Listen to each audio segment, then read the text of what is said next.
Welcome to episode 31, and count this time, of the Mainly Wrestling Show. I'm Jack Milner, joined by the incomparable John Jacobs and the enigmatic Lissy Almeida.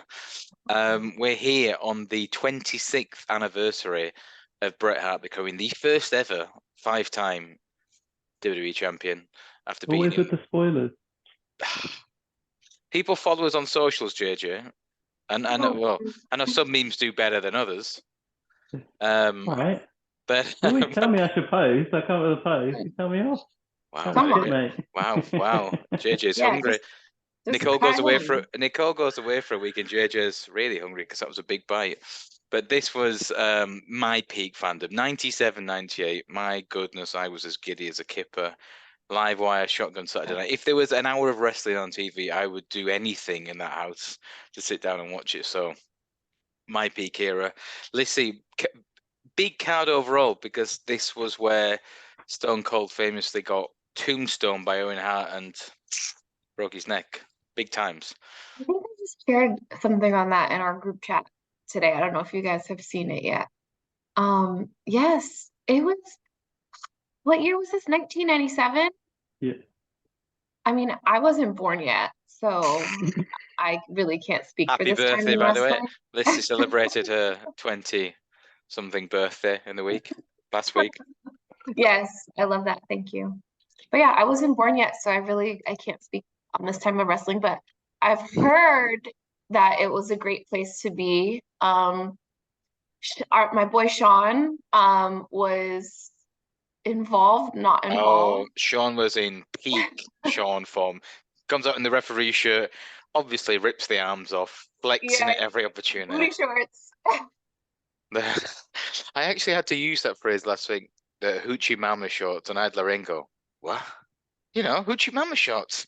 I started doing the Sean dance like, no, hoochie daddy shorts. Well, yeah, it translates to the innovator of hoochie daddy shorts. I wouldn't have thought you would know about that because he didn't wear those in his 2002 run, right? So like, and obviously you wouldn't have seen anything before then because you weren't born. So,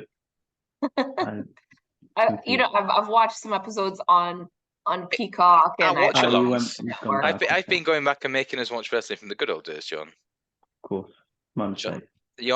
John's brain might be a little scrambled around. John, I won't ask you about wrestling from 1997. How are you surviving as a sole parent for the week? She's not left him. She's just gone to see some family. Just in case. There's an obvious joke there. How's the wife? Has she left you? Oh, she has left. The worst thing is just the tiredness. Like 2 out of the last 3 days, my eldest has woke up at like 4:30 in the morning, and then he's kind of like been awake but been in my bed or been like waking up on and off for like the next hour or two. Yeah. I'm so tired. But then there was a day in between where they both slept from like 7 p.m. till 8 a.m. and it was like bliss. So that kind of reset me. But aside from that, like they've been fine. They've been fun. The only difficult thing is like when one of them has a breakdown because mummy's not here, and I'm like, that's the one thing that I can't fix for you right now. You and mum. Yeah. Anything else I can sort out. You know, if you want some food, I'll make it for you. If you need a cuddle, I can do that. If you want mum, can't do that. Nicole, you're irreplaceable. Irreplaceable. Speaking of which, JJ, I should have asked you this in the week and I forgot. Does she need anything? Because Lorraine is obviously going to go and buy a present. Anything she needs or wants? Should have messaged you in the week and I completely forgot. That just reminded me. Penny's 2. Not really. What day? 2. What day? Tomorrow. Tomorrow. Oh, wow. What time does Nicole get back?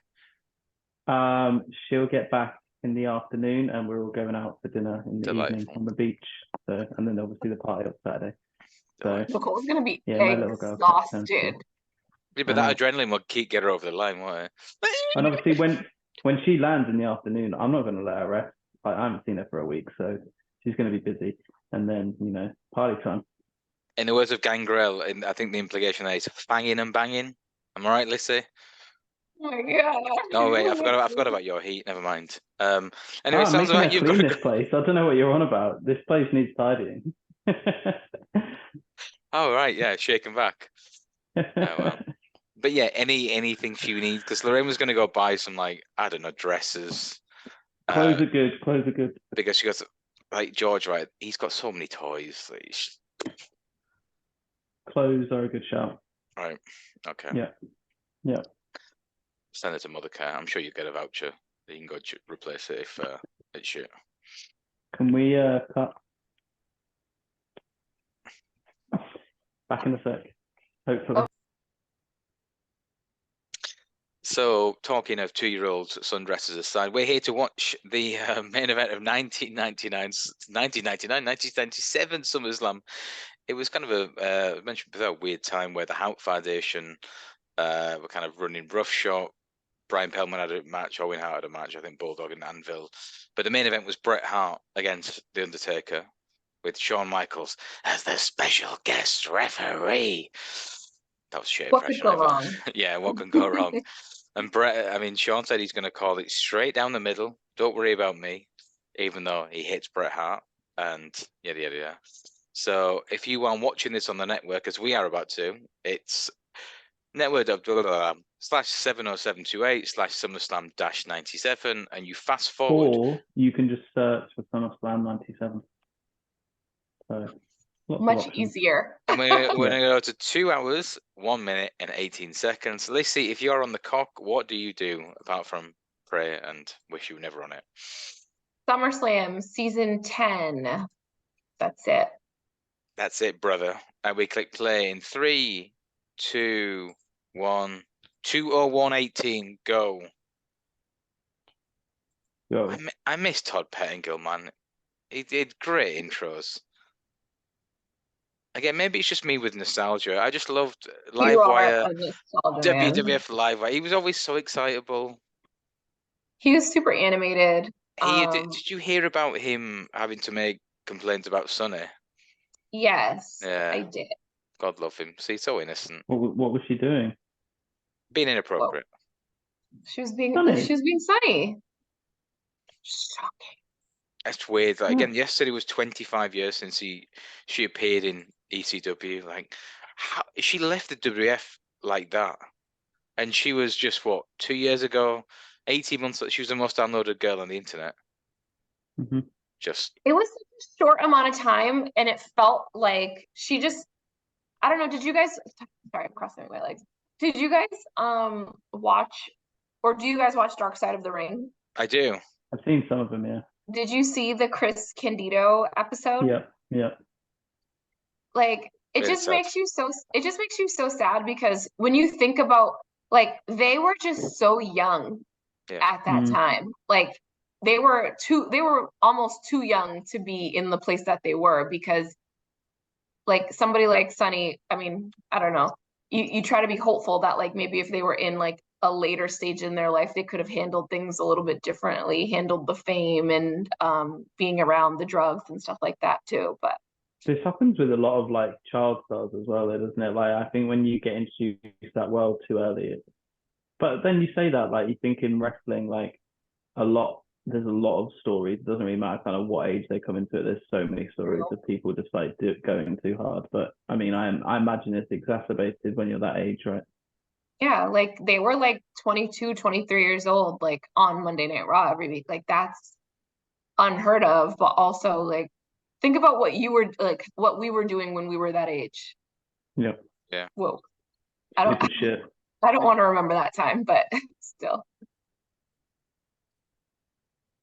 No, I mean, I moved over here when I was I was 24. 25. And even then, like, yeah. And then it's like, oh, I'm in a different country, like, no kind of authority. I've just got to hold down the job, basically. And the job is like pretty chill, and everyone's kind of in the same boat, because it's like a hot country and we're all British and we're all going out and drinking way too much and walking into the office hungover. And it's like, I love this. You just hit it too hard for like a year, and then you're like, shit, I got to stop this.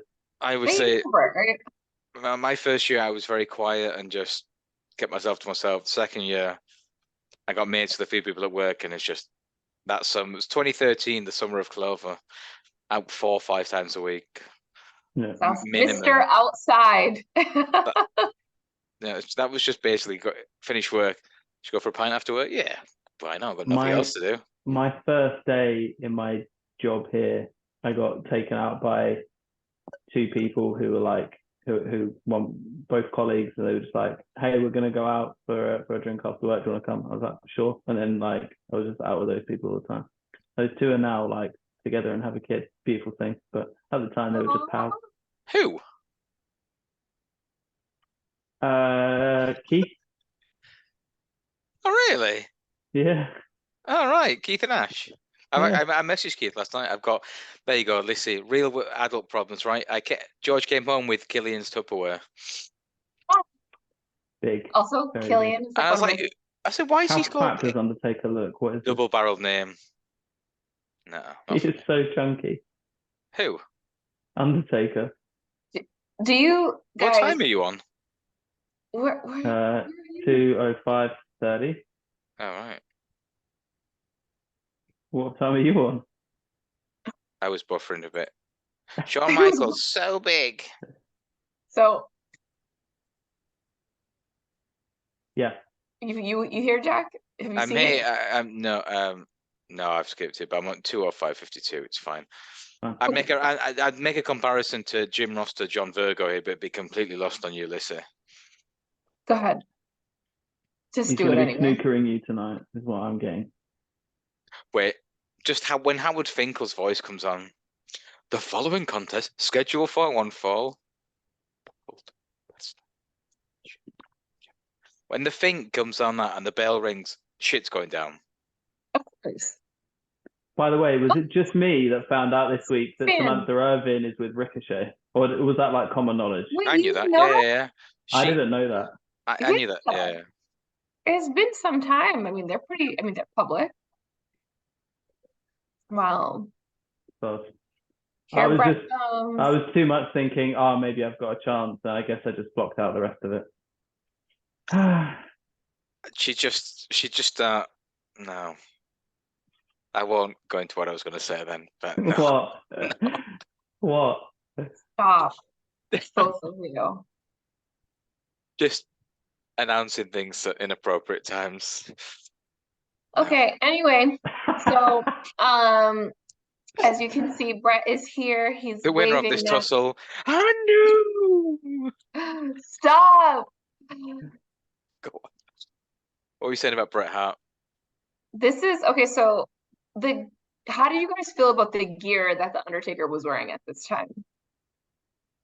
Yeah, this was Undertaker's in between phase, wasn't it? He'd gone past. Yeah. What do you call him? Teardrop Taker, right? The '96 version, like early '97. Because you went from like gray to purple to just the Teardrop Taker, and then his Prince era to Teardrop era. A lot happened in a short space of time. Yeah. Yeah. Whereas Bret's always just on point. I so want one of those leather jackets. They're just so cool. As a kid, like you know it, but like I think there was a lot of distraction, mainly like you see Shawn Michaels and he's so flashy and stuff like that. But like Bret was so cool when you look back. You don't realize it at the time. Bret was like dad cool. Yeah. So he's not like flashy, he's not like flicks his muscles, but he's like got a bit of a swagger to him. His gear's always quite quite tidy. Like, yeah. He's always on point. Yeah. Always. He always has the coolest jackets. And there's like little subtleties that are different between all of them, but his look is, pretty much consistent. There's a guy on Twitter called Andrew Dice Clay. Mm-hmm. Another Bret super fan. And he goes through and he spots the idiosyncrasies in Bret's gear. Like I think on some European tour in '96 he wore like an orange version because he was in Holland, something like that. But yeah, great account to follow as well. And he hates Shawn Michaels and loves Bret Hart, so great guy. So you don't have to hate right Shawn now, Michaels to love Bret Hart. I'm sorry, John, go ahead. Is Bret a heel? It helps. Yeah, Bret's a big heel. Yeah. Okay. Because he's playing the Heart double turn. So the Hart formation reformed at the end of March, after WrestleMania 13, the double turn with Austin. Okay. Yeah. And then, yeah, he kind of started speaking more openly about how he was being screwed a lot more. And then he started taking shots at America. So they're in East Rutherford, New Jersey, which they would never announce it as being in New Jersey. They call it like, what is it, Lissy? In the shadows of New York. Yeah. Right? Which is fucking, as an English guy, what? It's like New Jersey. Huddersfield, like, in the shadows of Leeds. What? It's not. So because Bret would start, Bret's in New Jersey playing the Canadian national anthem, so therefore he's a heel. Because boo, he's not an American. Boo. Shawn is he just couldn't come out like a regular ref. Like, he has to do his dance. He has to strut. Again, what is your opinion on the concept of a special guest referee? Brilliant. Like, why did they have it? What was the story behind them having a special guest referee here? So I think Shawn was. So Bret had come out and said, "I will, if I lose this match, I will never wrestle in America ever again." And then they were talking about. I think they were talking about they wanted a special guest enforcer because the Hart Foundation had been interfering in matches, and Shawn came out and said, I think he volunteered his services because I'm the only man that can make sure nothing." What's he doing, man? Him and Vince definitely had something going on. I'm sorry. In kayfabe, they're saying our professional referees who are trained for this are not good enough. We need a complete amateur who doesn't do this as a job to be the referee because our referees are just not going to be good enough. I'm going to have to go back and we're going to have to track this bit. Can we go? Right, go back, JJ. Where are we going to? 209. Wait, let me just play this. As soon as the national. I know what you want. Just go ahead. I'm sorry, but. Oh, good Lord. I've seen a lot of Shawn Michaels entrances in my time. Fucking hell. That's a whole new level. 2:10, JJ. Go to 2:10. 2:10. 2 hours, 10 minutes. Yeah. Okay. Do it. And there's going to be something where, if the buffering fucks me over, I swear. You need better internet connection, mate. In terms of Shawn entrances, I think that's top 3. Wow. Seen. Top 3. I still think WrestleMania 14, when he's obviously peeled off his tits, he knows he's off to go and lose the belt, and he's just been told, Taker's there taping his fist at Gorilla, so don't even try anything stupid, because he's gonna fuck him up. buddy, this won't end well for you. Drop the title and fuck off. There's a good boy. But wow, that's peak Shawn. When I think of Shawn Michaels 97, 98 Attitude Era, that's it. I don't think of him God-loving, doing the whole entrance. No, I think of him throwing those hips around and just strutting that ass. Strutting that ass. There were 2 Shawn Michaels. There really were. It was pre-injury in hiatus Shawn Michaels, and then post. And one has very little to do with the other. But there's no in between, is there? There's Shawn Michaels, I'm 30 years old, single, doing what the fuck I want. Heathen. Period. And then there's born again Christian, married with kids. It's like, yeah. When you look at the body of work of those two, take out, anything that you might think about personal or, I don't know, attraction wise or whatever, but the body of work on television and on pay-per-views, like, which do you think is better? 96, 97, 98, Shawn. Even you get into 94, like he was so great in 94. I don't like that guy, but he was phenomenal. It's just the WWF was like him. Just give him his flowers. That's what I'm saying. I'm giving him his flowers. I'm saying that 3.5, 4 year run. Yeah, it's just the product was so flat. 94, 95. Bret fucked off 96.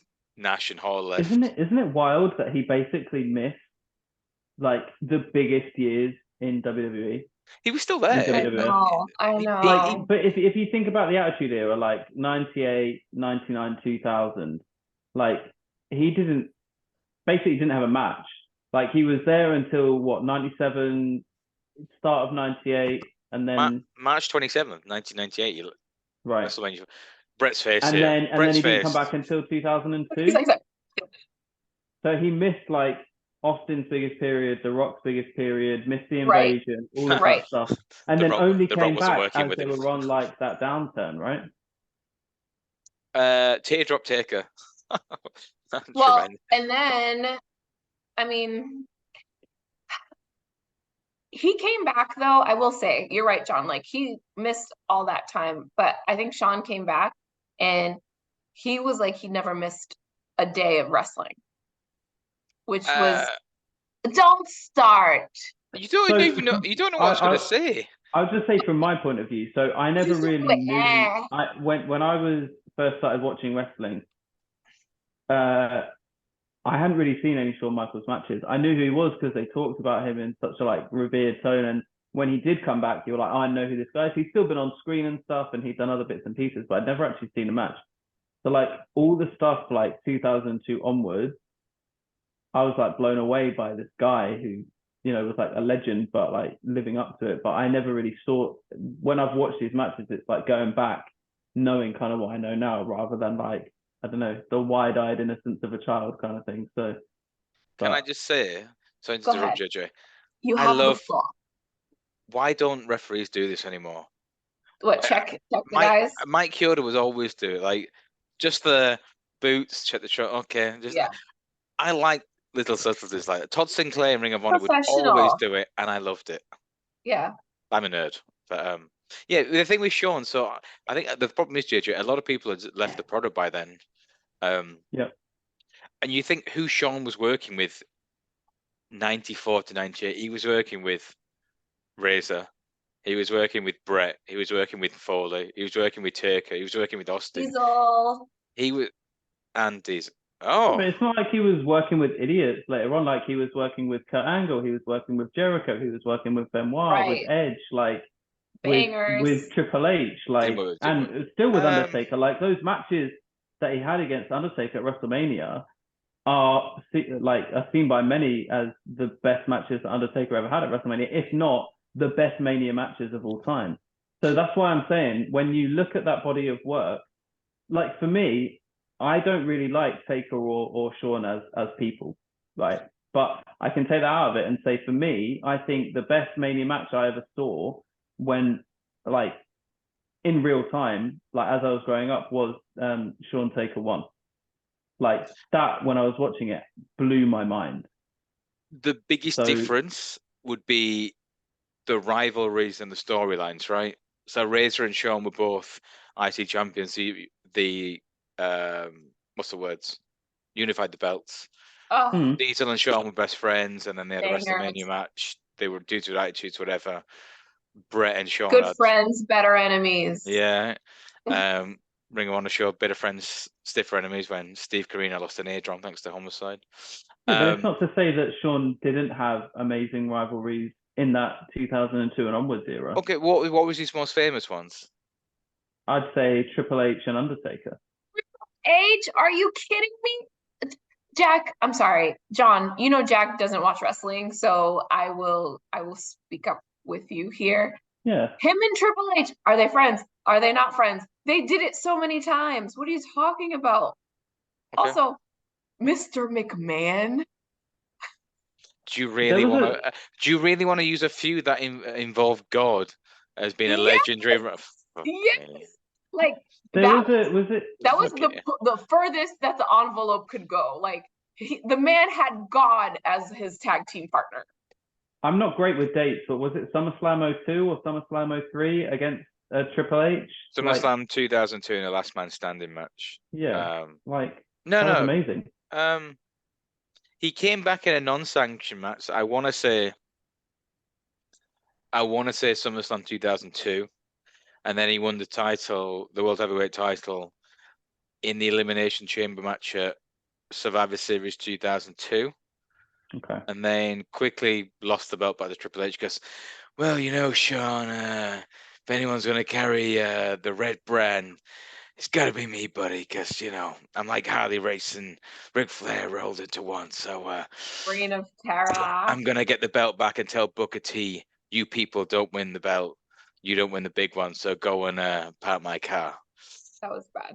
And meanwhile, whilst Triple H was, who did you say was Harley Race and Ric Flair rolled into one. He got Flair, the Harley Race chops. And yet he's sitting there holding down someone who's Stone Cold and The Rock rolled into one. Won't let LA Knight get over. LA Knight, their number one merch seller. Did you watch his interview with Chris Van Vliet, by the way? Very, very good, if you hadn't seen it. I didn't see it. And he says, oh my God, and Chris said, I was in the crowd for whatever. I think he flew over for Money in the Bank. Money in the Bank, yeah. I'm so glad we didn't go, by the way, because I'd have been fucking annoyed. He goes, you got the pump was the one that's the loudest I've heard. He goes, yeah, but some people in the offices don't hear so well. Like, and I'm like, well, you've just held yourself down for another 6 months, buddy. But yeah. Guys, there was this thing that Kevin Nash said. Sorry, go on, Lissy. No, go ahead, because we can that'll tie into it. Yeah, I was gonna say that like Kevin Nash was like, oh, he's just like a rip-off of Stone Cold and The Rock, right? And I'm like, but I mean, everyone that's been huge since probably 1990 has probably been a rip-off of someone. Like all the big guys, like they look to people from their past who have been influences. Like Ric Flair was an influence on Shawn Michaels, and Ric Flair probably took influences from the likes of Ric Flair wasn't the original Nature Boy. That was Buddy Rogers, and he ripped him off. Yeah. So I don't understand why if someone takes part from people who they were fans of before and they're their influencers, then and they're getting over and the crowd love it, then what's the problem? Like everything's been done now, right? Like I just think everyone loves him. He's entertaining as hell. In Kevin Nash's defense, because you guys know that I love Kevin Nash. If you go back and see, he actually revised those statements. So okay. I think he's on board with everyone else. That's good. So, and you know what? That's one thing about Nash. Nash is always about the money and the miles. If he's selling much, baby, he's over. Good luck to him. Exactly. And but that is a common thing kind of thrown at LA Knight from detractors, I think, where they're just like, there's a podcast that I listen to, a couple of guys who are very good, but one of them's just not a fan of LA Knight, and it's like, oh, he's just a rip-off. Like, he doesn't do anything original. Plug them. They're on the Fightful Network. Jeremy Lambert. Of course they are. So they don't need plug-in, trust me. So I was watching something that Corey Graves said about LA Knight and how so many people grew up on like the Attitude Era, and you get to like a certain age, maybe the age that some of you guys are now, and you guys, not me, you guys, not me, y'all be safe, and say, oh shit, like I wish I was doing this, or I could have been a wrestler, or I could have tried, or whatever. So like he kind of made that connection between people, in that age group or whatever, that are like, you know what, we stand behind LA Knight, because a lot of people may or may not have just been like, okay, fine, like I'm cool, just like working the indies or whatever, and like he just like kept going and kept chasing his dream, and like he's been around for a long time, regardless of how long it took him to, get out of a developmental world in WWE and get on to the main roster. Like, I mean, he still has a lot to offer the business, and you can see he's over. His shirts are what last week when I sent you guys something, it's like number 1 is Cody, and LA Knight was like 2, 3, 4, and 5. Yeah. He's the number 1 best. He's like the WWE had their latest quarter conference call yesterday. And somebody asked him, LA Knight is the number 1 merch seller as a superstar. For the previous quarter, which is ridiculous when you think of the people he's up against, whether it be a Seth Rollins or a Becky Lynch, the man, right? Or like you said, Roman Reigns, the Usos, Sami Zayn. Who are super popular and who have been around for a long time. So if you would have to worry, but for him, it wouldn't be a problem, right? Because he could go. He's now got such steam behind him, and this is like how it used to be in the 80s in the territories. If you don't want me here, guess what? I can go somewhere else and I can make more money. Yeah. So, but what you said, I listened to that. Corey Graves follows the Dusty page, so I'll dip into the podcast. Just you got to play the game. And that point you made is right. If you're of that same age, mid to late 30s, and you Speaking of LA Knight, his former manager. And you're Bill Moody. All right. Is this not known? Is this not common knowledge? It all is so connected. It all ties in. Yeah. He started out with Kathy Kelly in Hollywood Championship Wrestling. Yeah, but the last we're saying the last person that Paul Bearer managed was LA Knight. LA Knight. Yeah. But but if you were of a certain age and you were, say, a teenager, 13, 14, 15, while the Attitude Era was going on in 97, 98, 99, you were making all the type of one-liners and quips, and you were doing all the Austin and Rock. Right? Exactly. Yeah, that's what I was doing. So I get what you're saying. For LA to come out and go, ladies and gentlemen, boys and girls, children of all ages. I'll still do that. What are you talking about? Do you remember that era? You must have been very young. I mean, I heard about it. She's got the network. I heard about it. Okay. I wasn't there. I'm aware that it happened. Yeah. Do you know what I always say about Paul Bearer, right? Always impeccably clean shaven. I don't remember ever seeing any stubble on him at all. I mean, and he's got a lot of, he had a lot of changes to shave as well. Fair play to the boy. Stop it. He did. I think the hair just gets I'm not fat shaming. Let me talk to you. It's crazy. You can ask JJ. I was disgusted when LA Knight didn't win Money in the Bank, and not just because I backed him. Utterly disgusted. Oh, so they're not friends at this point. Who? Were you discussing me and LA Knight? No, Taker and Paul Bearer. Just beating him up. Yeah, this time he's just finished managing Mankind. No. But Paul Bearer could take a hell of a bump. One of Jack's alter egos. To be fair, I was disappointed that they didn't give it to LA Knight because I had a bet on it, but I was worried that they were going to give it to Logan Paul, which I would have thought was a terrible decision. Right. I don't mind, the way that they did go, because I think, the Judgment Day have some kind of cool stories going on, and I'm a fan of what they're doing. So I don't hate it. I think that was the second best choice. With WWE, you don't always get what you want.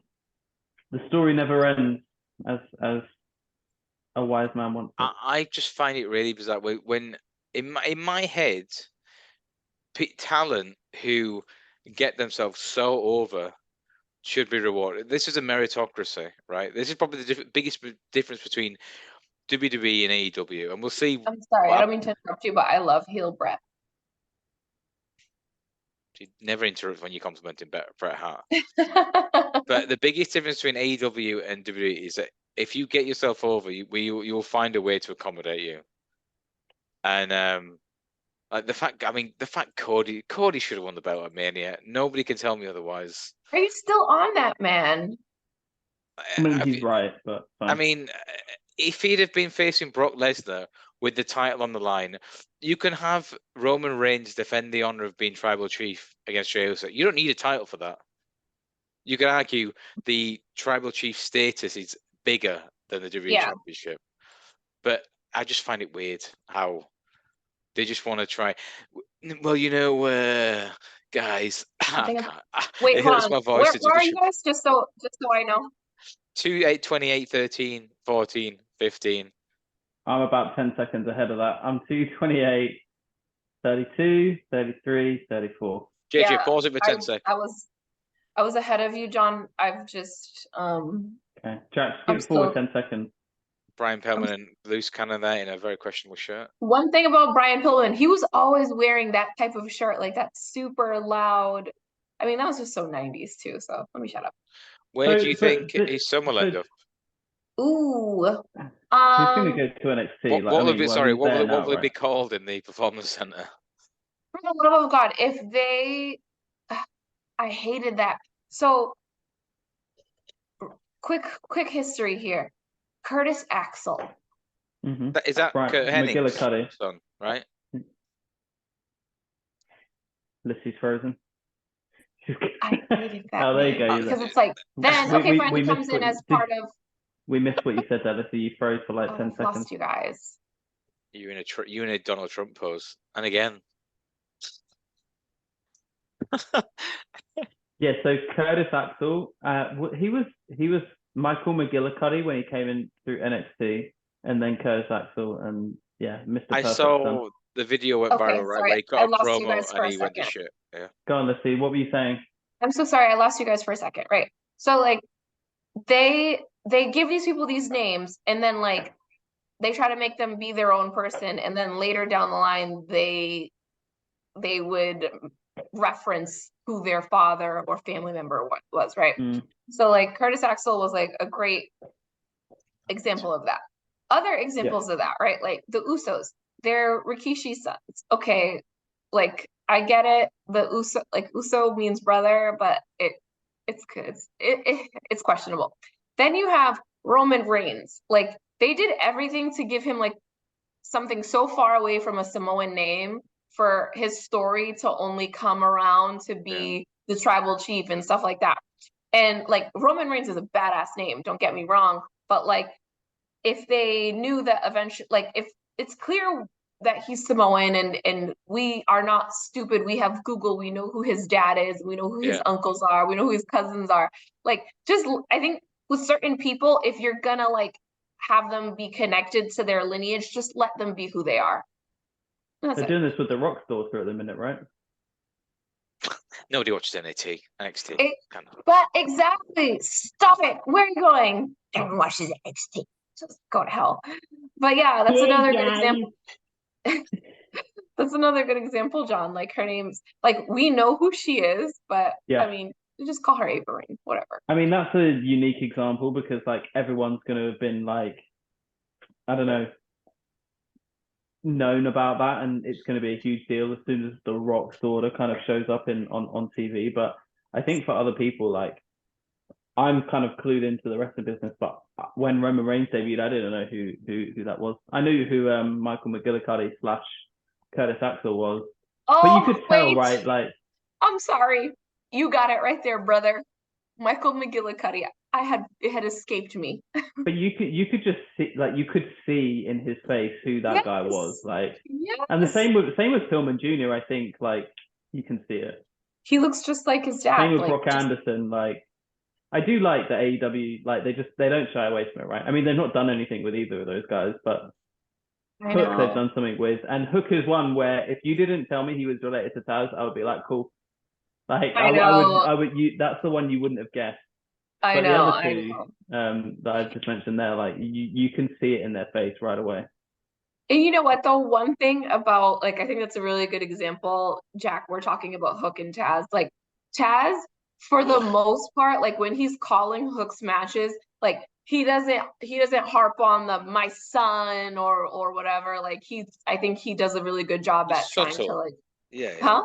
He's low-key subtle with it. But then also, like, when there's an injustice or something, like when Jack Perry attacked him, it, like, you genuinely felt like he was raging about it. You know what I mean? Like, he shouted, "Oh, shit." And he said something like, "Oh, you done fucked up now." Like, he's going to come and get you for that. When Hook first started out, his first couple of matches, Taz would be like, oh, like he's doing this, or like, oh, he calls it the red rum, or he does this move, or he does that move, whatever.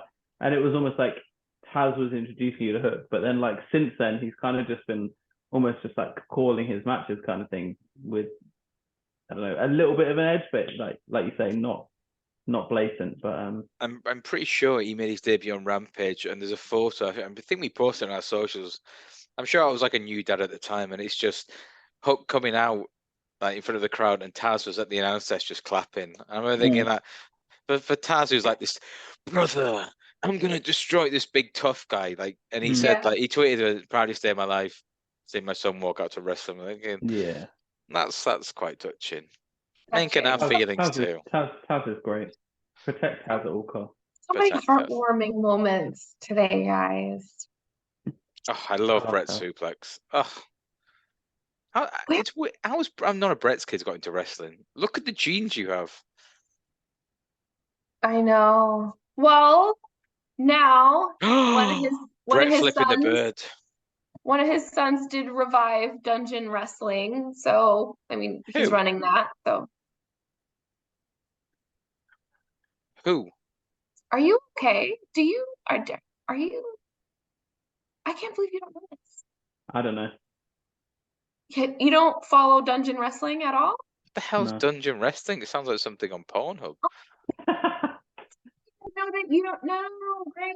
I'll share it with you. Lissy, you're in the business. Is this I like actually- Raw Underground? Is this no. Where's Shane McMahon these days? No. I hated that with a burning passion. Oh my God. Never You know forget. what? Like, I mean, we all remember when the pandemic hit, right? And like, there was no sports on, and like the only thing to kind of watch was Raw, right? Or well, WWE, Yeah. and AEW as well at the time. But like, Yeah.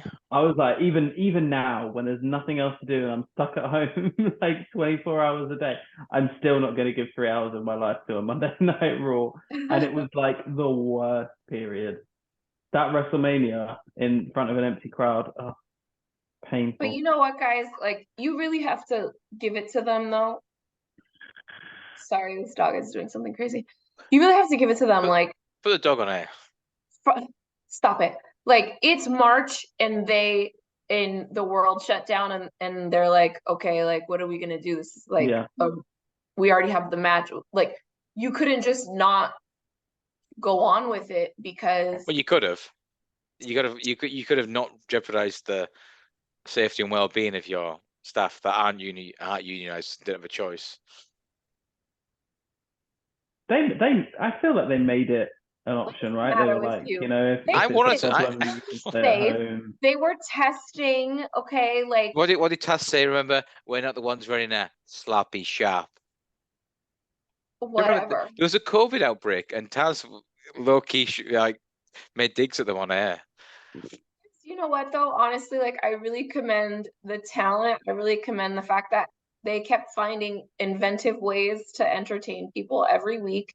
Like, they had the Thunderdome and people could log in and watch and stuff like that. Like, I still think all of that was really cool. You trying to get a job in Stanford? No, I'm just saying, like, it goes for both companies. It goes for both companies. Both companies continued, right? Has Bruce Prichard contacted you?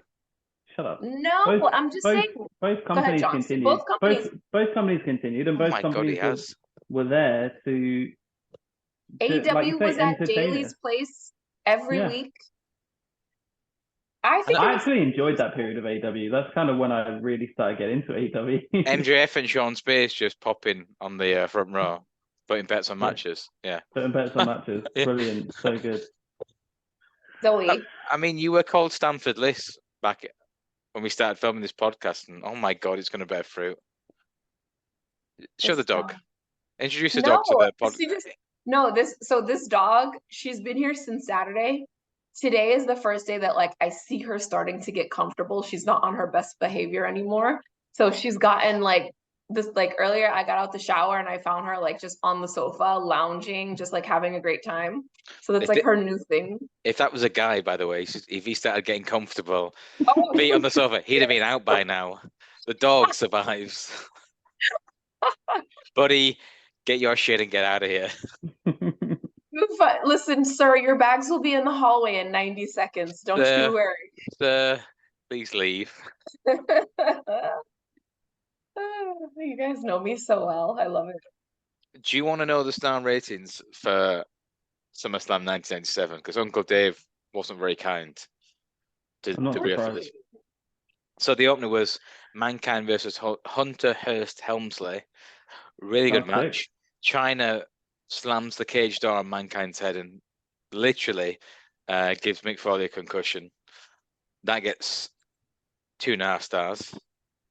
Sorry, 3.5 stars. Goldust versus Brian Pillman in a match to win the services of Marlena.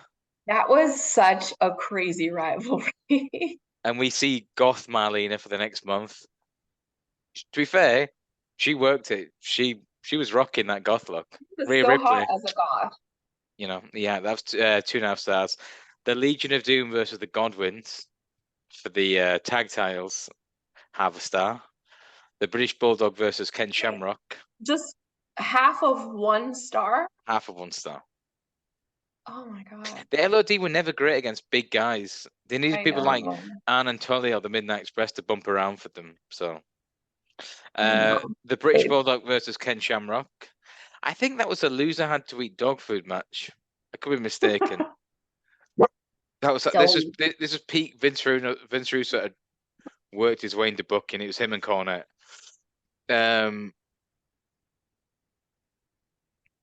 No, so Los Boricuas. That was 1 1.3 stars.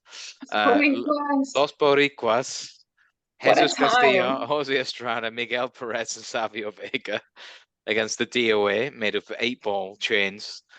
Crushing factions, like it was so cringe. Gang warfare, pal.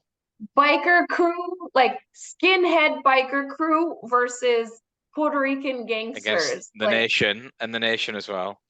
And the Nation, the black guys. Oh my god, blacks, Hispanics, and whites. Who's gonna win? It's like jail. It was like jail, yeah.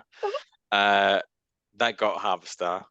Stone Cold versus Owen Hart got 2.75 stars. Stone Cold beat Owen Hart to become Intercontinental Champion with a broken freaking neck. Broken freaking neck. And Bret Hart against Undertaker in the main event. This got 3 stars, which is ridiculous because the finish of this match is the best. It's perfect. Like you can crap on certain things about WWF at this time. The main events were always tremendous, and the storylines were always brilliant. So when I think about wrestling when we were kids, right? Like 3 people that really stand out are the 3 guys that are in this ring right now. What do you guys think would have changed the trajectory of the company if Shawn never got hurt and Bret never left? If they were still there when the Attitude Era kicked off in Austin, yeah, I think Austin would have beat Bret for the title at WrestleMania 14. Bret holds the belt to WrestleMania. I think Shawn and Hunter as DX would have been involved in a different feud, probably with Owen and Bulldog, and they got elevated. Probably something for the tag belts. It's irrelevant, right? Because Austin became the hottest thing in wrestling. I know, but it just means that there'd have been so much more strength in depth. If you look at earlier in mid '98, right? There's Austin and like Undertaker and Kane and Mankind, and then there's probably like Owen, Shamrock, The Rock, and there's nothing else. But would there have been the space for someone like The Rock to get to the place that he got to if you had those 2 kind of superstars who were already massive? That's what I mean. Like these younger, like would there have been room for everybody? There probably it would have looked different. But Triple H would have been protected because Shawn was still there, and The Rock would The Rock and Bret were quite close. Bret really looked after The Rock when he came in, and I think I think Rocky Johnson wrestled as well in Calgary for his dad's promotion. So yes. Bret he's from Canada. Yeah, exactly. Bret took Rock under his wing, so he'd have made sure he had room to grow. I think with Austin, right, it's a regardless. The Rocket was well and truly strapped on. They were gone. Because he was already taking off, and they were all here anyway. So I don't think Austin would have changed too much. And then we know Vince the Undertaker is like Vince's bonus kid. So why did the staff have to wear these weird jumpsuits? Oh, the caretakers. They look like maintenance men. Yes. Oh, I miss the days of unprotected chair shots. Just do it lighter. I just had a man in here the other day changing my fire alarms and shit. That's what these guys look like. Right. Did you make a joke? No, I just said the word giggly. Oh. I'm gonna have to track this because this is it's happening. Fucking buffering. Suck my balls. I just think this is perfection. So, oh my god. You need to put someone else in charge of tracking. Yeah, not you. Just pause it for JJ. Pause. Oh, fuck my Why life. are you saying JJ pause? He's not doing it. No, but you want to watch it with me, right? We're on the same queue. Go ahead then, man. Oh! JJ! 2:44:14. Alright, sorry. You're back. Right, I wonder what's going to happen. Fuck my life. 3, 2, 1. I'm retired. I've retired to the suburbs. I am interviewing The for suburbs a husband. The suburbs of Miami. Fort Lauderdale. I'm interviewing. Will you just stop saying where I live? Earlier, Pete. Today, you want to say my address on air now? Lissy, our last video got 24 views. I don't care. 6 of them were me trying to go on and copy the link and paste it other places. People don't care. It's not Kia, it's care. Right. So that was Summerslam 97, JJ. Are you happy with that result? I mean, it was the main event of. So let's go back to Meltzer. Was that 3.5 stars? My wife is about to get on a plane and she's finally coming home. So I was just busy like texting as she got on the plane. Like, are you married? Safe, you know. Yeah, I was gonna say. I just say that. This is what I say. When it was in the like once you've had kids and you've been together like over 10 years, like you can't say girlfriend. I say partner. If I say partner, people think, are you gay? I've been saying fiance now for 5 years. Say wife. Has JJ, it been 5 years? Yeah, I think it was October 18 that I proposed. I think. JJ, have you been? I'm sorry, this is really like niche. Have you been to the kids' shoe shop by M&S? No. Right, the woman there is lovely. Okay. And Lorraine sent me with this. Go and buy this. She's very good. Just show it her, and she'll know. Anyway, obviously, I've got lost there. In there, can you just speak to me? He goes, yeah. So I've been speaking with your husband, and can you? She goes, yeah. He needs this in a 21, 5.5. I gave him this, and she messaged me like 5 minutes ago, going, "Did you tell them I'm your wife?" I said, "No, my miss. I called you my missus," and they automatically assume. Because of getting shoes for a 2-year-old, and then in the park, right? Say though. And then in the park with the French lady. Oh, how long you been together? She goes, oh, so what's your wife called? Just go along with it. It's easier. Yeah, exactly. It's whatever at this point, right? I felt quite comfortable because they came to gym 10 days ago, and the parents can both speak English, but the kids can't. So they've gone to they're getting tuition at the minute, and they're going to go to Loreto when it starts in September. But I'm so glad that the dad ended up turning up. Otherwise, if I'm giving my number to this wife, right, it looks a bit worse. Je m'appelle Jack. Suspect. Plus my George. number. Plus George. It's weird, isn't it? Like, George went right up to her, ran up, and he started like just doing that with her.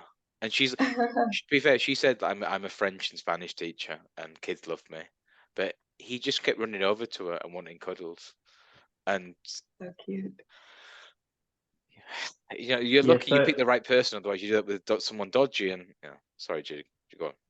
Yeah, like it's weird, isn't it? Like being a dad who's actually involved. Like it's almost like, I don't know. Like you kind of find yourself in these weird situations sometimes. Like, so I was texting a babysitter to organize like babysitting for when Nicole was away, just for one afternoon, so I could get stuff organized. Yeah, you were. And like, so I've messaged her like, it's gonna be like these dates. Let me know if you can make, like, if you can do it, whatever. And then she had then replied basically to exactly what I said, but sent it to Nicole.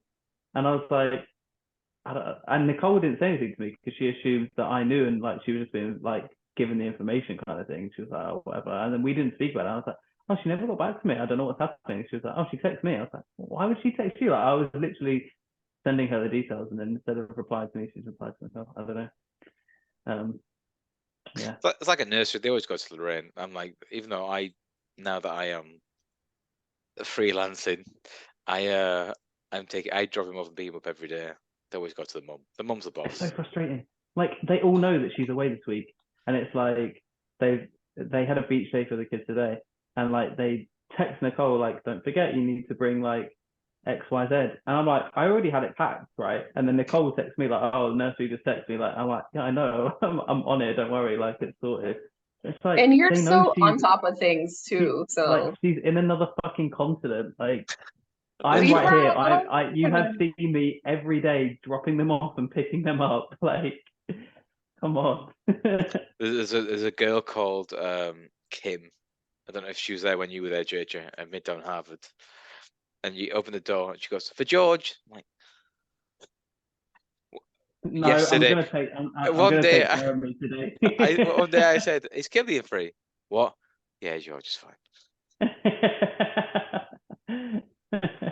Oh my! Anyway, to the point we made it in the week. We should do this after we've stopped recording because it's Summerslam '97, yeah. It's fun. Yeah, 2 days ago when I saw Killian, like, so when JJ said his first day in Jib, he went out with this couple. Keith was my boss last year, and his son Killian. I always make a fuss. I always make a fun of anyone's kids, just the type of guy I am. He was so excited that I knew his name. Killian, you're right, pal. You're right, Killian. How are things? George, his face dropped. Like Conor McGregor-esque. Who the fuck is this guy? He started crying at nursery, and Zoe just had to take him in and said he was not happy all day as a result. Wow. That is proper, like. But you do that with Seb. Anytime you see Seb in the park, you're like the same, right? And George has never had an issue with it. But then I suppose the difference is I then hand him over and go away. In the park, I'm still there playing with him. I always make fun of it. I always like to make so JJ was in the park, Lissy, on Saturday, being the good parent he is, and Penny kept waving goodbye. She would walk another 5 steps and turn around and say bye. And this lasted 2 minutes. So I carried on walking all the way until JJ left that bit of the park. So this is like 2 minutes. Bye. Turn around. Walk 5 steps. Bye. So I carried on walking with them. It's really the cutest thing, because she kept turning around. Exactly. But with her, it is constant, right? Like, if we get on a bus, hello, hi, she's hello, she's so cute. And everyone's like, and she's so cute, hello, hi, hello.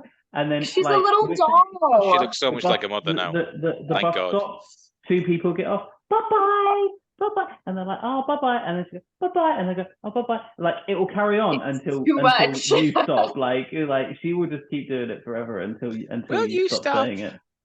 She's just the cutest. But the weird thing is, right, if someone walks up to her, like, if someone knows her and they're like, oh, Penny, hi, she'll be like.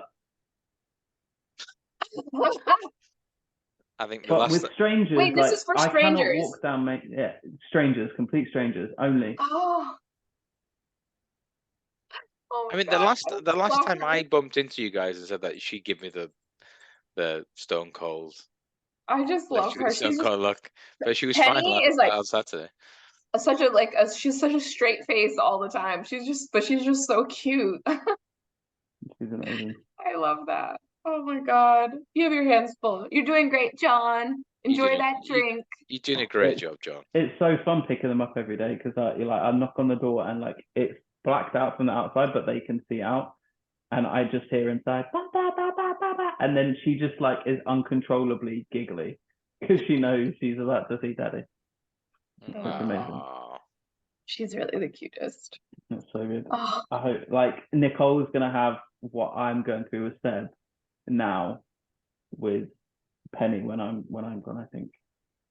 Oh gosh, the like you sure I if want what down. a week and a bit, New York and then I'm just London. saying it's the same amount of time. So I leave on the Monday, I'm back on the Monday. She left on a Friday and is back on the Have Friday. you been doing the daily FaceTimes?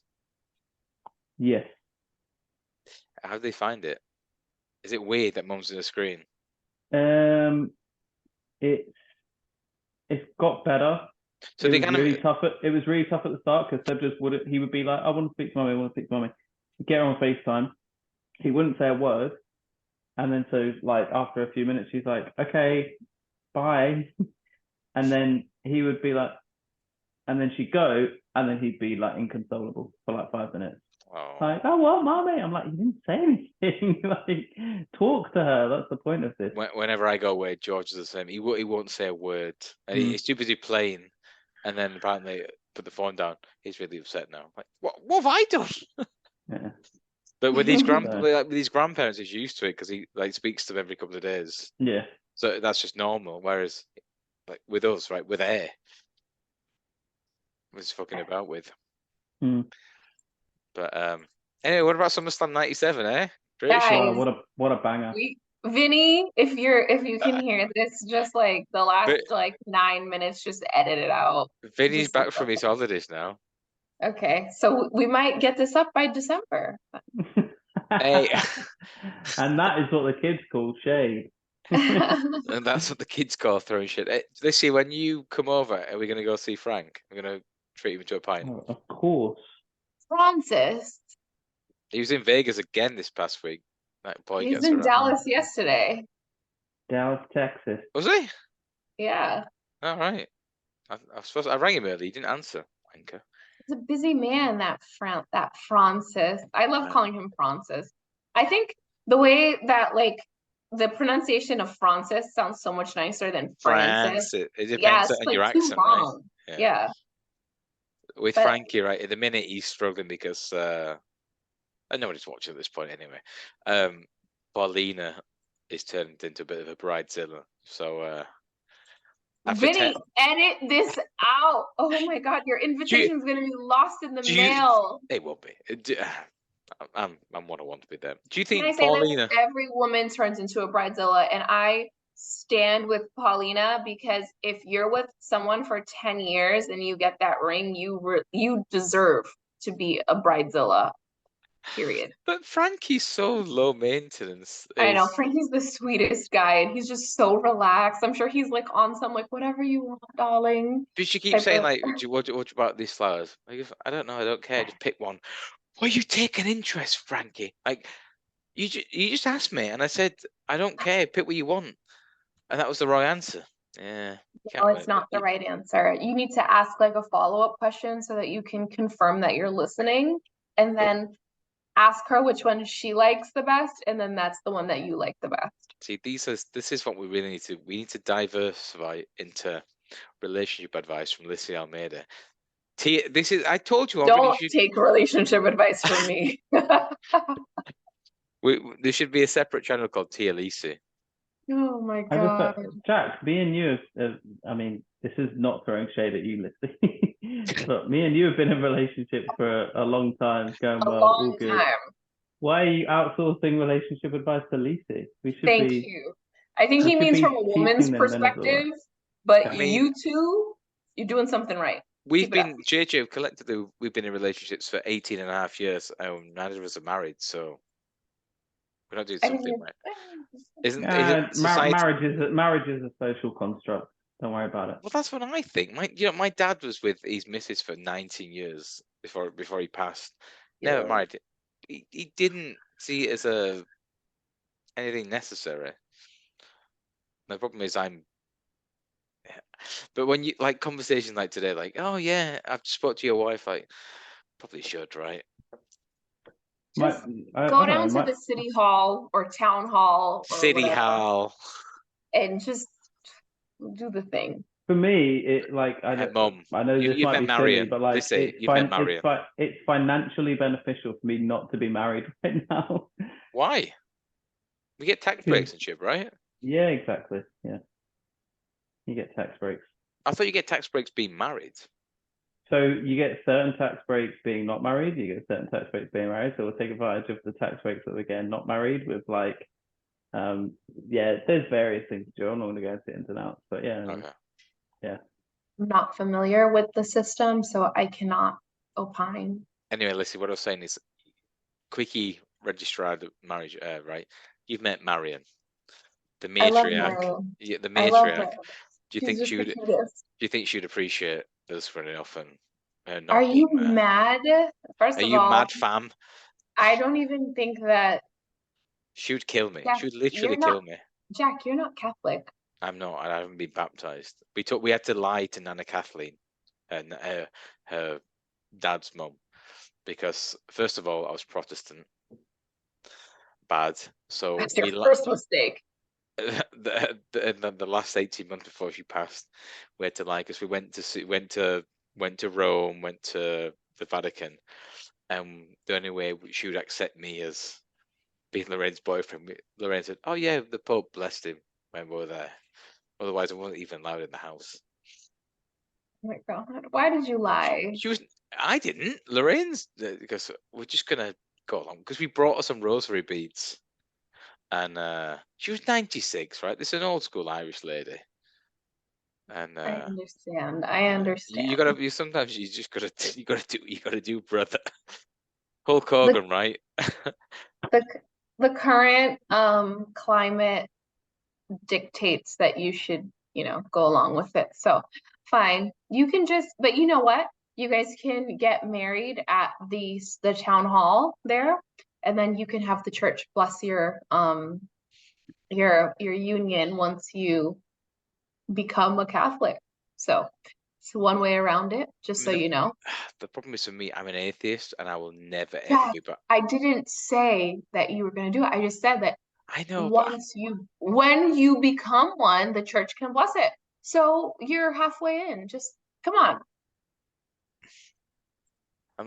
if the church was segregated from marriage, I'd be all for it, but Okay, let's talk about this off air because Yeah, we need to end this podcast. I know this has been very long, this episode. Please, Vinny, edit the shit out of the last 15 minutes. And now we're going to do a closing segment. Yes. Go on, Jack, leave us in. Anyway, we leave with Bret Hart being the first ever five-time WWF World Champion. I think the second one was Hulk Hogan after. I was going to say, in your face, Hulk Hogan. After, for some reason, Hulk Hogan beat Triple H to become undisputed champion at Backlash 2002. Madness. But Bret's always the GOAT. I'm wearing a GOAT Ric Flair shirt, but Bret's the greatest of all time. We already know. Sell that shirt? That's a beautiful shirt, Jack. No, I actually bought that from RicFlairShop.com during lockdown. And do you know what? In the 3 years since, I built my own shop and probably sell more shirts than him anyway. Anyway, I've been Jack Milner. She's been Lissy Almeida. No brain from Zoe. Disappointing. That'll be on next week. That's a cliffhanger for next week. He's been Father of the Year, and we will all see you over next week. Bye bye. Thanks, Vinny. Ta-ra.